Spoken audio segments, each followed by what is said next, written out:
নমস্কাৰ প্ৰিয় বন্ধু বান্ধৱীসকল, আপোনালোক সকলোকে স্বাগতম জনাইছোঁ পুনৰবাৰ আমাৰ চেনেল ইকমি পাঠলৈ। ইতিমধ্যে যোৱা 18 তাৰিখে অসম লোকসভা আয়োগৰ দ্বাৰা অৰ্থাৎ APSCৰ দ্বাৰা PHC ডিপাৰ্টমেণ্টৰ বাবে এছিষ্টেণ্ট ইঞ্জিনিয়াৰ পোষ্টৰ পৰীক্ষা অনুষ্ঠিত হৈ গ'ল। তাৰ যিখন সাধাৰণ জ্ঞান অৰ্থাৎ GS পেপাৰ, তাত সৰ্বমুঠ 100টা প্ৰশ্ন আহিছিল আৰু উক্ত পেপাৰখনেই আমি দুটা খণ্ডত ছল্ভ কৰিবলৈ আগবাঢ়িছোঁ। আজি পাৰ্ট 1ত আমি প্ৰথম 50টা প্ৰশ্ন কভাৰ কৰিবলৈ যত্ন কৰিম আৰু দ্বিতীয় খণ্ডত পৰৱৰ্তী 50টা প্ৰশ্ন আমি আপোনালোকৰ বাবে আগবঢ়াম। গতিকে পলম নকৰি বলক প্ৰৱেশ কৰোঁ এই ভিডিঅ'টোৰ মূল বিষয়বস্তুলৈ। Question number 1, the biggest island of Indian ocean is. ভাৰত মহাসাগৰৰ আটাইতকৈ ডাঙৰ আইলেণ্ড অৰ্থাৎ দ্বীপটোৰ নাম কি সুধিছে। অপশ্যনকেইটা হৈছে মালদ্বীপছ, মাডাগাস্কাৰ, লক্ষদ্বীপ, সুমিত্ৰা। আৰু শুদ্ধ উত্তৰটো পোৱাৰ আগতে যদি আমি নোটটো চাওঁ, ইয়াত আছে যে Madagascar is the largest island, যাৰ এৰিয়া 2,26,658 স্কোৱাৰ মাইল। আৰু যদি সমগ্ৰ বিশ্বৰ ভিত্তিত গণ্য কৰা হয় তেতিয়াহ'লে মাডাগাস্কাৰ হ'ব 4th লাৰ্জেষ্ট আৰু প্ৰথম 3টা স্থানত থাকিব গ্ৰীণলেণ্ড, নিউ গিনি আৰু বৰ্নিঅ'। শুদ্ধ উত্তৰটো হ'ব অপশ্যন বি, মাডাগাস্কাৰ হৈছে ভাৰত মহাসাগৰৰ আটাইতকৈ ডাঙৰ island. Next question number 2, which of the following is the biggest ocean trade route. অপশ্যনকেইটা হৈছে Cape of Good Hope, Panama canal, সুৱেজ কেনেল, নৰ্থ আটলাণ্টিক। আৰু শুদ্ধ উত্তৰ চোৱাৰ আগতে যদি নোটটো চাওঁ, ইয়াত প্ৰথমতে উল্লেখ আছে যে the North Atlantic route is the biggest ocean trade. কিয় বিজিয়েষ্ট অ'চেন ট্ৰেড হয়? কাৰণ ই চাউথ আমেৰিকাক নৰ্থ আমেৰিকাৰ সৈতে, আফ্ৰিকাক ইউৰোপৰ সৈতে আৰু ইউৰোপক এছিয়াৰ সৈতে জলপথেৰে ই কানেক্ট কৰে। ইয়াত আন দুটা অপশ্যন আছিল পানামা কানেল। এই পানামা কানেল হৈছে it is a artificial passage, অৰ্থাৎ কৃত্ৰিমভাৱে ইয়াক পৰৱৰ্তী সময়ত প্ৰস্তুত কৰা। আৰু ই পেচিফিক অ'চেন অৰ্থাৎ প্ৰশান্ত মহাসাগৰ আৰু আটলাণ্টিক মহাসাগৰৰ মাজৰ যি ট্ৰেনজিট টাইম, যি দূৰত্ব, তাক যথেষ্ট পৰিমাণে কমাই দিছিল এই আৰ্টিফিচিয়েল পাছেজৱে নিৰ্মাণ হোৱাৰ পিছত, আৰু ইয়াৰ নিৰ্মাণ হৈছিল 1914 চনত। ইয়াৰ বিপৰীতে আন এটা অপশ্যন ইয়াত আছে সুৱেজ কেনেল। সেই সুৱেজ কেনেল নিৰ্মাণ হৈছিল 1869 চনত আৰু 120 মাইল দৈৰ্ঘ্যৰ এই মেনুৱেলি কনষ্ট্ৰাক্ট কৰা সুৱেজ কেনেলটোৱে আটলাণ্টিক আৰু ভাৰত মহাসাগৰৰ মাজৰ দূৰত্ব কমোৱাত এক গুৰুত্বপূৰ্ণ ভূমিকা পালন কৰিছিল। গতিকে শুদ্ধ উত্তৰটো হৈছে option D, North Atlantic. Next question number 3, where is Ras Tanura oil refinery located. Iran, USA, Saudi Arabia, Iraq. Ras Tanura হৈছে ছৌদি আৰবিয়াৰ আটাইতকৈ অল্ডেষ্ট অৰ্থাৎ আটাইতকৈ পুৰণি তেল শোধনাগাৰ। আৰু ছৌদি আৰমাকো নামৰ যিটো বিখ্যাত তেলৰ লগত জড়িত কোম্পানী, যি one of the largest oil company in the world, এই ছৌদি আৰমাকো কোম্পানীটোৰ আটাইতকৈ কমপ্লেক্স ৰিফাইনেৰী হৈছে এই ৰাছ তানুৰা। গতিকে শুদ্ধ উত্তৰটো হৈছে option C, Saudi Arabia. Next question number 4, which one of the following natural hazards is responsible for causing highest human disaster. ইয়াত 4টা অপশ্যন আছে, আৰ্থকুৱেক, স্নোষ্টৰ্ম, ভলকেনিক ইৰাপশ্যন আৰু ছুনামি। আৰু অপশ্যনকেইটাৰ ভিতৰত মূলতঃ আৰ্থকুৱেক আৰু ছুনামি এই দুটা আটাইতকৈ মানৱ সভ্যতাক ক্ষতিগ্ৰস্ত কৰা দুটা নেচাৰেল হাজাৰ্ড। আৰু ইয়াৰ ভিতৰত ছুনামি অৰ্থাৎ অপশ্যন ডি বিভিন্ন উৎসত আটাইতকৈ বেছি ক্ষতিকাৰক হিচাপে উল্লেখ আছে। Next question number 5, Duncan passage is located between. অপশ্যনকেইটা হৈছে সাউথ এণ্ড লিটল আন্দামানৰ মাজত, লিটল এণ্ড গ্ৰেট নিকোবৰৰ মাজত, নৰ্থ এণ্ড মিডল আন্দামানৰ মাজত আৰু মিডল এণ্ড চাউথ আন্দামানৰ মাজত। এতিয়া এই নোটটো যদি প্ৰথমতে আমি চাই লওঁ, তেতিয়াহ'লে প্ৰথমতে উল্লেখ আছে যে ডানকান পাছেজটো ক'ত আছে, ই সাউথ আন্দামান আৰু লিটল আন্দামানৰ মাজত অৱস্থিত। এতিয়া এই ডানকান পাছেজটো মূলতঃ এটা ষ্ট্ৰেইট হয়। এই ষ্ট্ৰেইটটো কোন মহাসাগৰত অৱস্থিত? এই ইণ্ডিয়ান অ'চেন অৰ্থাৎ ভাৰত মহাসাগৰত অৱস্থিত আৰু ইয়াৰ দৈৰ্ঘ্য প্ৰায় 48 কিলোমিটাৰ। আন এটা উল্লেখনীয় ৱাটাৰ বডি হৈছে দ্য 10 ডিগ্ৰী চেনেল। এই 10 ডিগ্ৰী চেনেলটো প্ৰায় পৰীক্ষাত হোৱা দেখা পোৱা যায়। ই ক'ত অৱস্থিত? ই আন্দামান আৰু নিকোবৰ আইলেণ্ডৰ মাজত অৱস্থিত। আনহাতে আন্দামান নিকোবৰৰ লগত জড়িত আন এটা আনুষংগিক তথ্য এইখিনিতে উল্লেখ কৰি থৈছো, যিটো পৰীক্ষাত খুব আহে। সেইটো হৈছে ইণ্ডিয়াৰ একমাত্ৰ যিটো এক্টিভ ভলকেনো, আগ্নেয়গিৰিটো আছে আন্দামান নিকোবৰৰে বেৰেন আইলেণ্ডত, আৰু ই লাষ্ট ইৰাপশ্যন হৈছিল 2017 চনত। গতিকে option A, South and Little Andaman is the correct answer. Next question number 6, in which part of the eye blind spot and yellow' spot found. অপশ্যনকেইটা হৈছে কৰ্নিয়া, লেন্স, আইৰিছ আৰু retina. আৰু শুদ্ধ উত্তৰটো হৈছে অপশ্যন ডি, ৰেটিনা। এতিয়া এই blind spot আৰু য়েল্ল' স্পট কি যদি আমি চাব যাওঁ, তেতিয়াহ'লে ব্লাইণ্ড স্পটটো হৈছে চকুৰ আটাইতকৈ লিষ্ট চেঞ্চিটিভ স্পটটো, আৰু ইয়াত যদিও ইমেজ ফৰ্ম হয় তথাপিও ইয়াত দেখা পোৱা নাযায়। আনহাতে য়েল্ল' স্পটটো হৈছে ব্লাইণ্ড স্পটৰ সম্পূৰ্ণ অপজিট, ই চকুৰ মষ্ট চেঞ্চিটিভ স্পট, আৰু এই য়েল্ল' স্পটতে এটা অবজেক্টৰ আটাইতকৈ চাৰ্পেষ্ট ইমেজটো চকুৰ ৰেটিনাত ফৰ্ম হয়। Next question number 7, who among the following regarded by Mahatma Gandhi as his political guru. অপশ্যনকেইটা হৈছে দাদাভাই নৰজী, বাল গংগাধৰ তিলক, ফিৰোজ শ্বাহ মেহতা আৰু গোপাল কৃষ্ণ গোখলে। এতিয়া শুদ্ধ উত্তৰটো হৈছে লাষ্টৰ অপশ্যনটো, অপশ্যন ডি, গোপাল কৃষ্ণ গোখলে। এই গোপাল কৃষ্ণ গোখলে কেৱল মহাত্মা গান্ধীৰে নহয়, তেওঁ মহম্মদ জিন্নাৰো পলিটিকেল মেণ্টৰ আছিল। আৰু মহাত্মা গান্ধীয়ে তেওঁৰ বিষয়ে আৰু তেওঁৰ পৰা লাভ কৰা এই পলিটিকেল নলেজবোৰ সামাৰাইজ কৰি এখন কিতাপো লিখিছিল, যাৰ নাম হৈছে গোখলে মাই পলিটিকেল গুৰু। 1905 চনত গোপাল কৃষ্ণ গোখলে INC অৰ্থাৎ ইণ্ডিয়ান নেশ্যনেল কংগ্ৰেছৰ প্ৰেচিডেণ্ট হিচাপে নিৰ্বাচিত হৈছিল।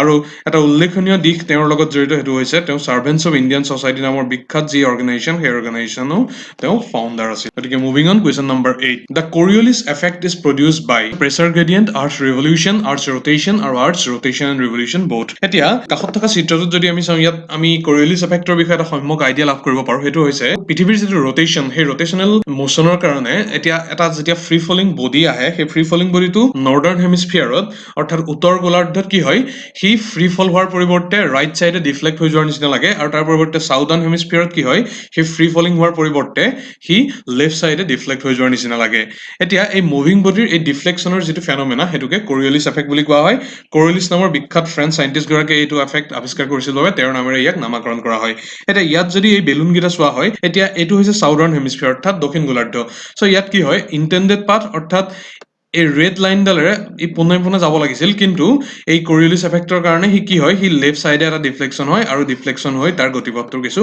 সাল সলনি হয় ঠিক সেইধৰণে যদি নৰ্দাৰ্ণ হেমিস্ফিয়াৰত চাওঁ উত্তৰ গোলাৰ্ধত যদি চাওঁ তেতিয়াহ'লে ফ্ৰী ফলিং অবজেক্ট এটা ই পোনে পোনে আহিব লাগিছিল কিন্তু তাৰ পৰিৱৰ্তে সি কি হয় ৰাইট চাইডে সি ডিফ্লেক্ট হৈ যোৱা দেখা পোৱা যায় আৰু এই বিশেষ ফেনমেনাটো কৰিঅলিছ এফেক্টৰ লগত জড়িত কৰিব পাৰি যি বতৰ বিজ্ঞানৰ ক্ষেত্ৰতো এক অত্যন্ত গুৰুত্বপূৰ্ণ এফেক্ট ৰূপে বিবেচিত হয় গতিকে শুদ্ধ উত্তৰটো হৈছে option C earth rotation next on which planet one would witness sunrise in the west option কেইটা হৈছে জুপিটাৰ ভেনাছ চেটাৰ্ণ আৰু মাৰ্কিউৰি এতিয়া শুদ্ধ উত্তৰটো হৈছে অপশ্যন বি ভেনাছত ৱেষ্ট চাইডত ছানৰাইজ হয় এইটো কি কাৰণে হয় যদি আমি চাব যাওঁ তেতিয়াহ'লে যেতিয়া এটা গ্ৰহে তাৰ এক্সিছত ৱেষ্ট টু ইষ্ট অৰ্থাৎ পশ্চিমৰ পৰা পূবলৈ যেতিয়া সি ৰোটেট কৰি থাকে তেতিয়া ছানৰাইজটো ইষ্ট অৰ্থাৎ পূবৰ দিশত সূৰ্য উদয় দেখা পোৱা যায় এতিয়া পৃথিৱীৰ ক্ষেত্ৰত এই বিশেষ পৰিক্ৰমাটো দেখা পোৱা যায় কিন্তু ভেনাছে তাৰ পৰিৱৰ্তে কি হয় তাৰ যিটো কক্ষত তাৰ যিটো ৰোটেশ্যন হয় সি ইষ্ট টু ৱেষ্ট ডিৰেকশ্যনলৈ হয় অৰ্থাৎ পূবৰ পৰা পশ্চিমলৈ হয় অৰ্থাৎ পৃথিৱীৰ সম্পূৰ্ণ বিপৰীত দিশত আৰু তাৰ বাবেই ছানৰাইজ যিটো দেখা পোৱা যায় ভেনাছত সেইটো পৃথিৱীৰ সম্পূৰ্ণ বিপৰীত ৰূপত পশ্চিম ফালে দেখা পোৱা যায় গতিকে এইটোৱে হৈছে বিশেষ ফেনমেনাটো কুৱেশ্যন নম্বৰ 10 চাওঁ next the leading producer of gold in the world is option কেইটা হৈছে Australia China South Africa U S A বহুতে এইটো সাউথ আফ্ৰিকা অপশ্যনটো দি ভুল কৰে কিন্তু শুদ্ধ উত্তৰ হৈছে আচলতে ইয়াত আমি দেখা পোৱাৰ ধৰণে চাইনাই আটাইতকৈ বেছি পৰিমাণে গ'ল্ড আউটপুট চাইনাৰ হয় ইনফেক্ট সাউথ আফ্ৰিকা মহাদেশৰো দ্বিতীয় পজিশ্যনতহে আছে প্ৰথম পজিশ্যনত আফ্ৰিকা মহাদেশৰ ঘানা থকাৰ বিপৰীতে সমগ্ৰ বিশ্বৰ ভিতৰত দ্বিতীয় স্থান লাভ কৰি আছে ৰাছিয়া আৰু তৃতীয় স্থানত আছে অষ্ট্ৰেলিয়া গতিকে শুদ্ধ উত্তৰটো হৈছে option B China next question number 11 the terms longitude and latitude were first used by option কেইটা হৈছে হিৰডোটাছ এৰিটোস্থেনাছ পজিডনিয়াছ এণ্ড টলেমি আৰু শুদ্ধ উত্তৰ হৈছে অপশ্যন বি এৰিটোস্থেনাছ এতিয়া এই বিশেষ ব্যক্তিগৰাকী আছিল এগৰাকী গ্ৰীক পলিমেথ তেওঁ বিশেষভাৱে স্মৰণীয় হৈ ৰ'ব ৱৰ্ল্ড জিঅ'গ্ৰাফিৰ ক্ষেত্ৰত তেখেতে আগবঢ়োৱা বিশেষ অৱদানৰ বাবে আৰু তেওঁ আছিল উল্লেখনীয়ভাৱে প্ৰথমগৰাকী ব্যক্তি যি চাৰ্কামফাৰেন্স অফ আৰ্থ সেয়া সম্পূৰ্ণ একিউৰেট ৰূপত তেওঁ কেলকুলেট কৰি উলিয়াইছিল ইয়াৰ উপৰিও দ্য টিল্ট অফ আৰ্থ এক্সিছৰ দৰে আন এক জটিল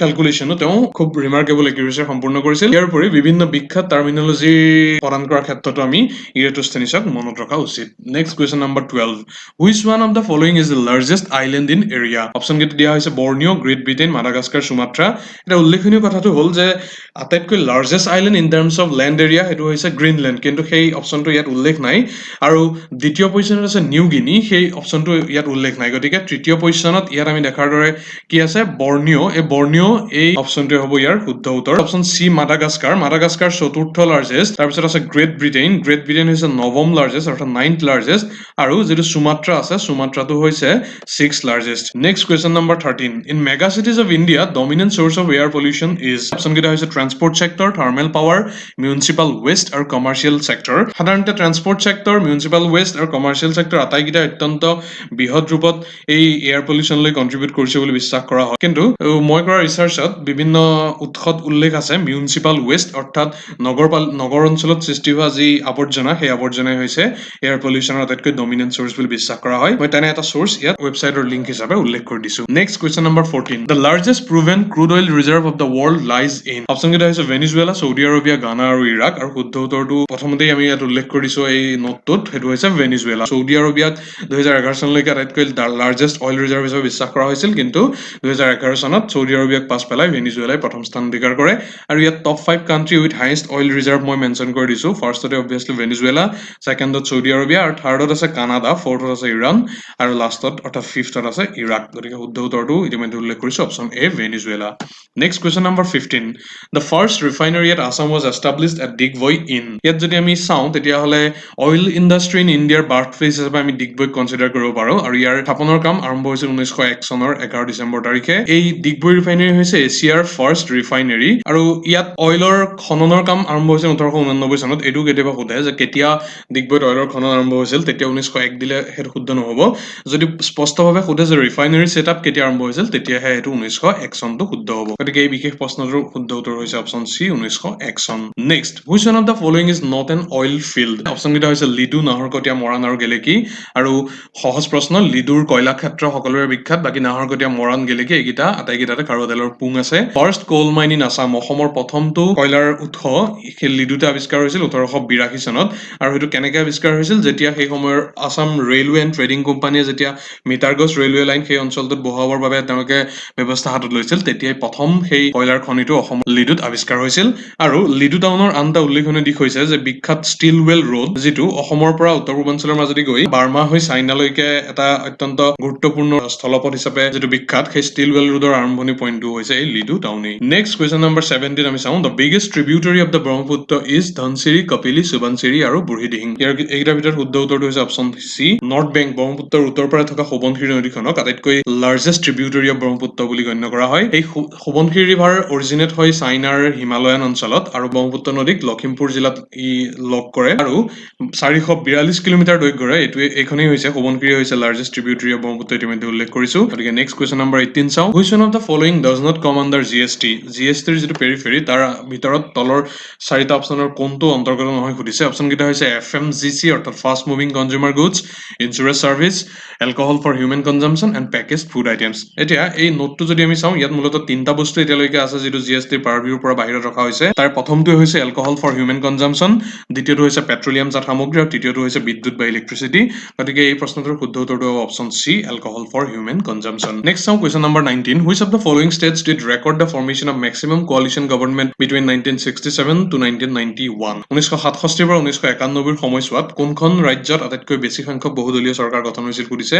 আৰু শুদ্ধ উত্তৰটো হৈছে ইয়াৰ ভিতৰত অপচন চি বিহাৰত আটাইতকৈ বেছি সংখ্যক চৰকাৰ গঠন হৈছিল আৰু যদি ভাৰতবৰ্ষৰ কেন্দ্ৰীয় চৰকাৰৰ পটভূমিত যদি ফাৰ্ষ্ট এভাৰ কোৱালিশ্যন গভৰ্ণমেণ্ট কেতিয়া ফৰ্ম হৈছিল চাওঁ তেতিয়াহ'লে মোৰাৰজী দেশাইৰ প্ৰাইম মিনিষ্টাৰশ্বিপত মোৰাৰজী দেশাইৰ প্ৰধানমন্ত্ৰীত্বত প্ৰথমবাৰৰ বাবে ভাৰতবৰ্ষত কোৱালিশ্যন গভৰ্ণমেণ্ট প্ৰতিষ্ঠা হৈছিল আৰু ইণ্টাৰেষ্টিংলি সেইখনেই আছিল first non Congress national government আৰু ই 1977 চনৰ পৰা 1979 লৈ প্ৰায় দুবছৰ কেইমাহমান দিন ধৰি আছিল আৰু ইয়াৰ মুখ্য দল হিচাপে আছিল জনতা পাৰ্টি নেক্সট চাওঁ question number 20 who among the following appointed by governor can be removed by the president of India governor অৰ্থাৎ ৰাজ্যপালে এপইণ্ট কৰা কোনজন তলৰ পদাধিকাৰীক কেৱল মাত্ৰ প্ৰেচিডেণ্ট অফ ইণ্ডিয়া বা ভাৰতবৰ্ষৰ ৰাষ্ট্ৰপতিয়েহে অপসাৰণ কৰিব পাৰে অপচনকেইটা হৈছে chief minister of state a member of the state public service commission the advocate general আৰু the vice chancellor of state university আৰু শুদ্ধ উত্তৰটো হৈছে option B state public service commission বা ৰাজ্যিক যিসমূহ লোকসেৱা আয়োগৰ মেম্বাৰ সেই মেম্বাৰসমূহক যদিও গভৰ্ণৰে এপইণ্ট কৰে কিন্তু তেওঁলোকৰ অপসাৰণ কেৱল মাত্ৰ প্ৰেচিডেণ্টে কৰিব পাৰে and that too on the report of Supreme Court গতিকে নেক্সট চাওঁ question number 21 the provision regarding panchayats and municipalities was made in the Indian constitution in which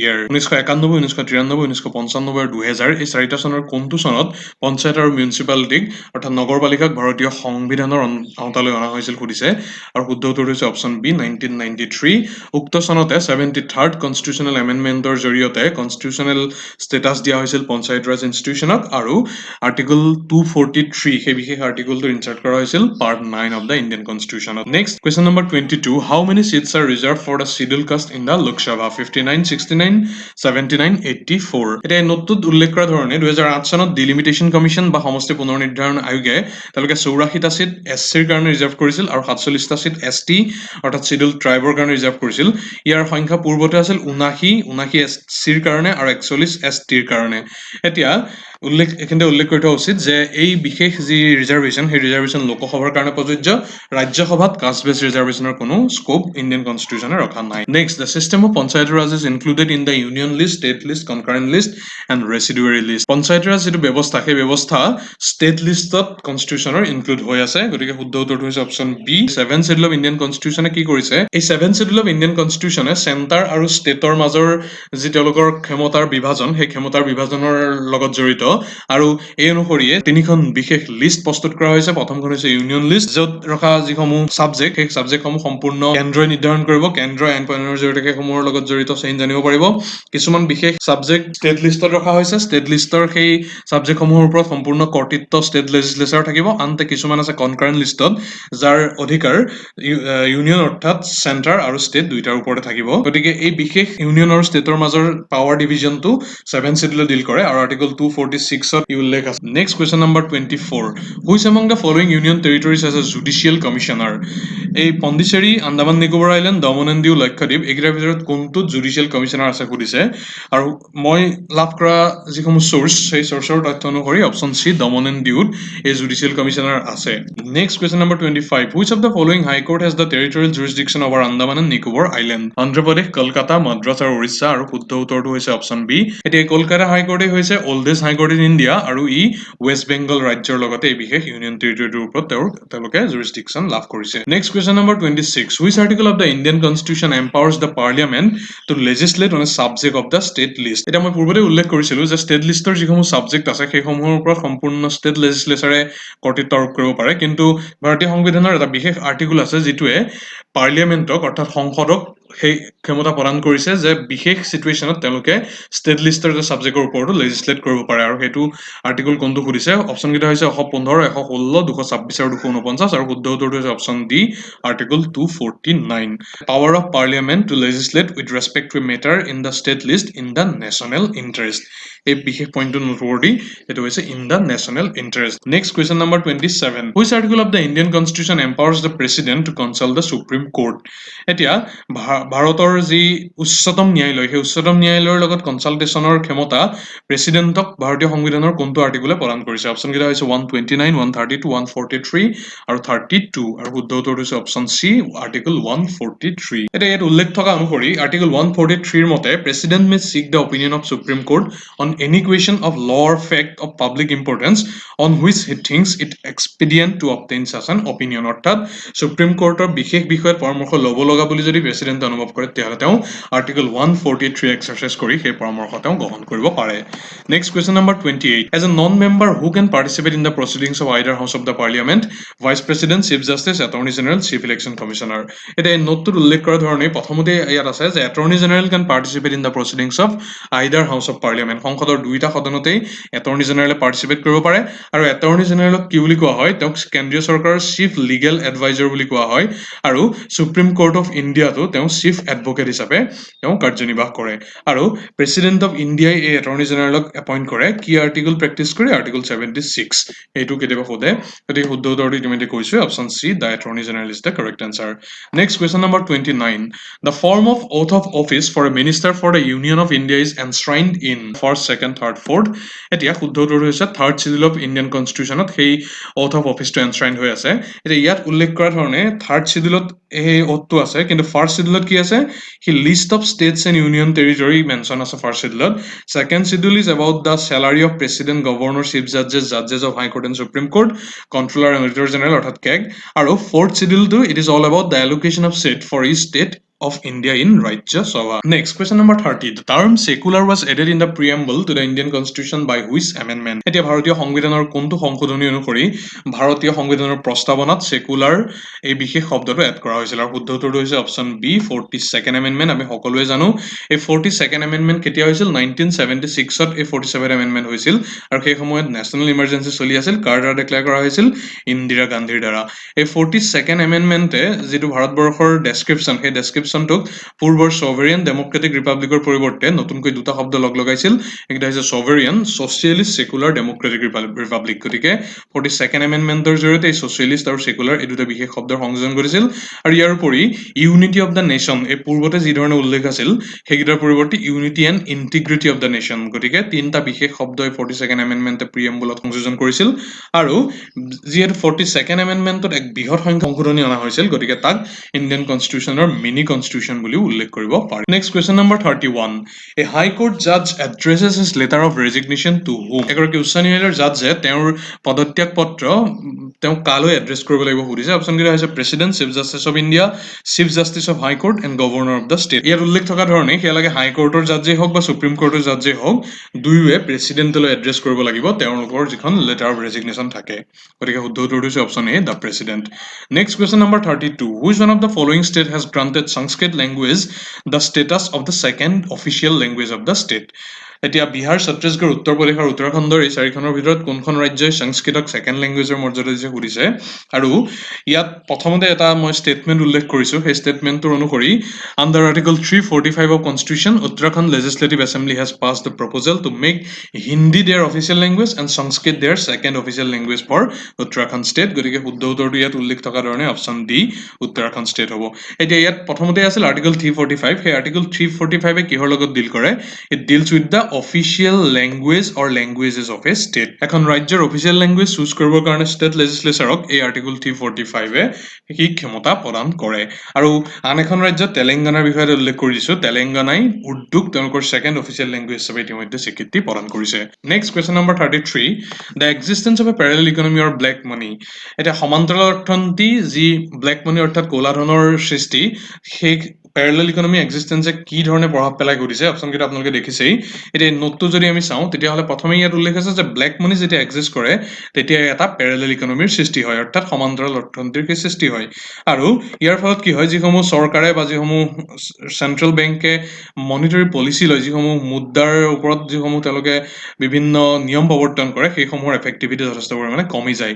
কিয় কমি যায়? কাৰণ চৰকাৰে বা চেণ্ট্ৰেল বেংকে নিৰ্ণয় কৰিব নোৱাৰে যে এটা ছিষ্টেমত প্ৰকৃততে কিমান পইচা, কিমান মুদ্ৰা প্ৰকৃততে সি ইনক্লুড হৈ আছে, আৰু তাৰ ফলত মনিটৰী পলিচিসমূহ সম্পূৰ্ণৰূপে প্ৰযোজিত হোৱাত বিৰূপ প্ৰভাৱ পৰে। গতিকে শুদ্ধ উত্তৰটো option B, makes the monetary policy less effective. Next question number 34, which sector of Indian economy contributes largest to the GDP? Primary, secondary, tertiary, public, এইকেইটাৰ ভিতৰত কোনটো চেক্টৰে ভাৰতবৰ্ষৰ অৰ্থনীতিলৈ আটাইতকৈ বেছি শতাংশ জিডিপি অৰিহণা আগবঢ়াই সুধিছে। এতিয়া এই নোটটো আমি যদি চাওঁ তেতিয়াহ'লে ইণ্ডিয়ান ইকনমিক মূলতঃ তিনিটা মেজৰ চেক্টৰত ভাগ কৰিব পাৰি। প্ৰথমটো হৈছে এগ্ৰিকালচাৰ এণ্ড এলাইড ছাৰ্ভিচ, অৰ্থাৎ কৃষি আৰু তাৰ লগত জড়িত আনুষংগিক যিসমূহ চেক্টৰ, এই বিশেষ চেক্টৰটোকে প্ৰাইমেৰী চেক্টৰ বুলি কোৱা হয়, কিয়নো ই পোনপটীয়াভাৱে নেচাৰেল ৰিচোৰ্চেছৰ লগত ডিল কৰে। এই প্ৰাইমেৰী চেক্টৰে কেৱল মাত্ৰ 17% কণ্ট্ৰিবিউট কৰে ইণ্ডিয়ান জিডিপিলৈ। এতিয়া দ্বিতীয়টো হৈছে ইণ্ডাষ্ট্ৰি চেক্টৰ। এই ইণ্ডাষ্ট্ৰি চেক্টৰক ছেকেণ্ডেৰী চেক্টৰ বুলি কোৱা হয়, আৰু এই ইণ্ডাষ্ট্ৰি চেক্টৰটোৱে কম্পেৰেটিভলি এগ্ৰিকালচাৰ বা এলাইড চেক্টৰতকৈ বেছি সংখ্যক পাৰ্চেণ্টেজ জিডিপিলৈ কণ্ট্ৰিবিউট কৰে, সেইটো হৈছে 29.6%। কিন্তু তৃতীয় যিটো চেক্টৰ, যাক ছাৰ্ভিচ চেক্টৰ বুলি কোৱা হয়, আৰু তাৰ আনটা নাম হৈছে টাৰ্চিয়াৰী চেক্টৰ, ই হৈছে ইণ্ডিয়ান ইকনমিৰ বেকবোন, কিয়নো ই আটাইতকৈ বেছি সংখ্যক জিডিপি পাৰ্চেণ্টেজ ইণ্ডিয়ান ইকনমিলৈ কণ্ট্ৰিবিউট কৰে, সেইটো হৈছে 54.3%। গতিকে শুদ্ধ উত্তৰটো হৈছে অপশ্যন চি, টাৰ্চিয়াৰী চেক্টৰ, যাক ছাৰ্ভিচ চেক্টৰ বুলিও কোৱা হয়। Next question number 35, who decides the rate of interest on savings bank account? এতিয়া বেংক একাউণ্টৰ বিভিন্ন ধৰণ আছে, current bank account, savings bank account ইত্যাদি। এই ছেভিংছ বেংক একাউণ্টত কিমান শতাংশ সুতৰ হাৰ হ'ব, সেই হাৰ কোনে নিৰ্ণয় কৰে সুধিছে। অপশ্যনকেইটা হৈছে ministry of finance, Indian bank association, the reserve bank of India আৰু ইণ্ডিভিজুৱেল বেংক। আৰু option B is the correct answer. Indian bank association যিটো থাকে, সেই ইণ্ডিয়ান বেংক এছ'চিয়েশ্যনে এটা বেংকত থকা ছেভিংছ বেংক একাউণ্টসমূহৰ ওপৰত কিমান শতাংশ সুদ দিয়া হ'ব সেই হাৰ নিৰ্ণয় কৰে।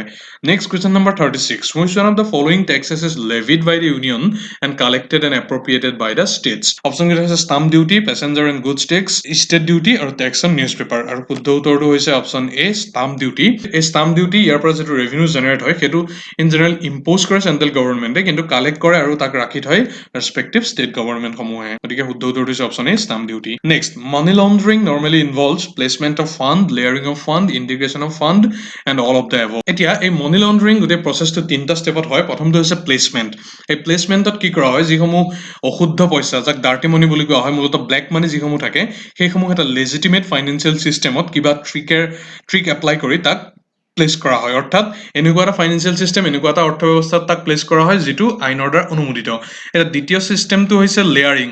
এই লেয়াৰিঙত কি কৰা হয়, নাম্বাৰ অফ ট্ৰেনজেকশ্যন আৰু বুক কিপিং প্ৰচেছ এপ্লাই কৰা হয়, যিটোৰ জৰিয়তে সেই পইচাসমূহৰ যিটো মূল চ'ৰ্চ আছিল সেই চ'ৰ্চটো কমে তাক ঢাকি পেলোৱা হয়।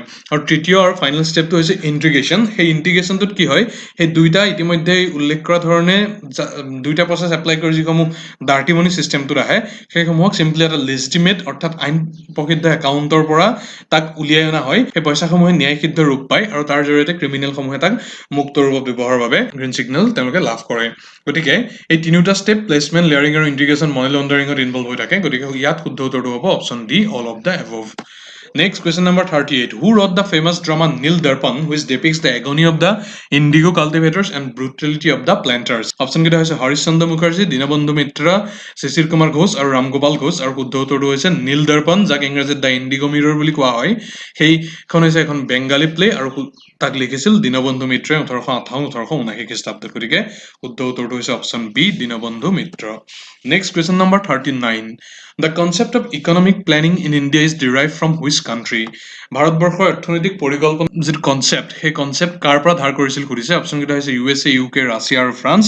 আৰু ইয়াত উল্লেখ থকা ধৰণেই ভাৰতবৰ্ষই ইকনমিক প্লেনিঙৰ যিটো আইডিয়া, যিটো পঞ্চবাৰ্ষিক পৰিকল্পনাৰ আইডিয়া, সেইটো মূলতঃ ছোভিয়েট ইউনিয়ন, সেই সময়ৰ যিটো USSR আছিল, সেই USSR অৰ্থাৎ ৰাছিয়াৰ পৰা সি লৈছিল। আৰু মূলতঃ সেই সময়ৰ ভাৰতবৰ্ষৰ প্ৰধানমন্ত্ৰী জৱাহৰলাল নেহৰু, তেওঁ যথেষ্ট ছ'চিয়েলিষ্ট ভাৱধাৰাৰ জৰিয়তে ইনফ্লুৱেঞ্চ আছিল আৰু তাৰ ফলশ্ৰুতিতে তেওঁ ইকনমিক প্লেনিং লৈছিল। আৰু জোচেফ ষ্টেলিন আছিল প্ৰথমগৰাকী ব্যক্তি যি 5 year প্লেনিং, পঞ্চবাৰ্ষিক পৰিকল্পনা ছোভিয়েট ইউনিয়নত লেট 1920s আৰু প্ৰবেবলি 1928 তেওঁ প্ৰথমবাৰৰ বাবে তাক ইমপ্লিমেণ্ট কৰিছিল। আৰু পৰৱৰ্তী সময়ত ভাৰতবৰ্ষইও সেই 5 year প্লেনিং তেওঁলোকে ইমপ্লিমেণ্ট কৰিছিল। গতিকে শুদ্ধ উত্তৰটো হৈছে option C, Russia. Next question number 40.